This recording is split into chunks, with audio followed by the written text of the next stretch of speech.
lov i još ponešto. Prošlog vikenda je trebalo da se održi državno finale lovno-kinološkog kupa Sveti Hubert Evstatije na Ubu. Međutim, sve lošija situacija u Republici Srbiji uticala i na ovaj događaj. Iako zaista nema razloga, lovci i kinolozi borave u prirodi, drže distancu, no neka o tome odlučuje ko treba. U ovoj i narednoj epizodi imaćete priliku da pogledate kako je to bilo prošle godine u Velikoj Plani. Za ovu epizodu smo spremili bateriju sa španijelima i sa damama lovkinjama. Ovo prestižno takmičenje u Republici Srbiji je omiljeno među lovcima kinolozima, jer imaju priliku da se takmiče sa najboljima. Da bi došli u finale, veliki broj takmičara se filtrira kroz 2-3 kvalifikaciona takmičenja. Sudijski žiri na ovom takmičenju sve vreme obraća pažnju na rad lovca takmičara, na rad njegovog psa i takođe na njihovu saradnju. Od lovca se naročito očekuje da je prikladno odeven, obučen u odnosu na teren na kom se obavlja takmičenje i atmosferske prilike. Da na poziv vođe takmičenja pristupi studijskom žiriju, te da se predstavi svog psa, kojim kalibrom lovačke puške će da lovi, koju municiju će da koristi, da posjeduje svu neophodnu dokumentaciju kao što su oružani list, ID kartica za psa, prvu pomoć, vodu, iglu i tek nakon dopuštenja sudija ulazi u teren da pokaže svoje lovačko umeće.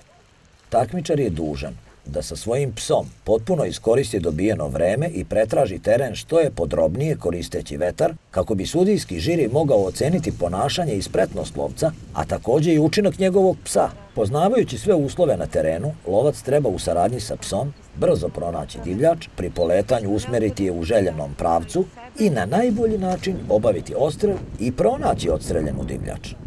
Takmičar treba posvetiti posebnu pažnju držanju puške pri preskakanju jarka ili prelasku ograda, zatim na strmim, stenovitim i šljunkovitim stazama. Najbolje se ocenjuje ako lovac u tim prilikama izvadi metke iz puške, a znatno slabije ako pušku drži zakočenom. Pre svakog ponovnog punjenja takmičar se treba uveriti da u cevi puške nema lišća, zemlje ili snega.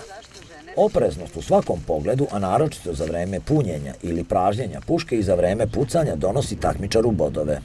Diskvalifikacione greške za lovca takmičara je ako takmičar puca u smeru posmatrača ili radnika u polju, kao i nedolično ponašanje za vreme takmičenja i grubo kažnjavanje psa. Od psa se očekuje da pretražuje teren odlučno i temeljno, usklađeno sa prirodom terena. Traženje treba biti u lepom stilu. Psi koji traže sporo i nedovoljno široko bit će slabije ocenjeni.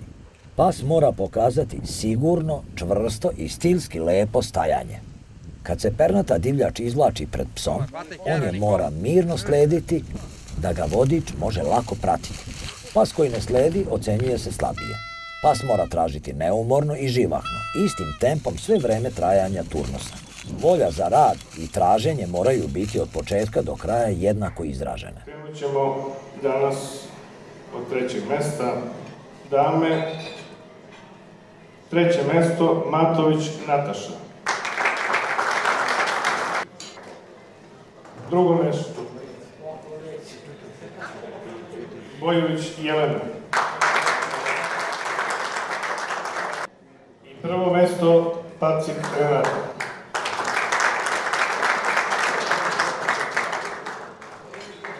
Ekipa Španijela. Drugo mesto Milićević Danio.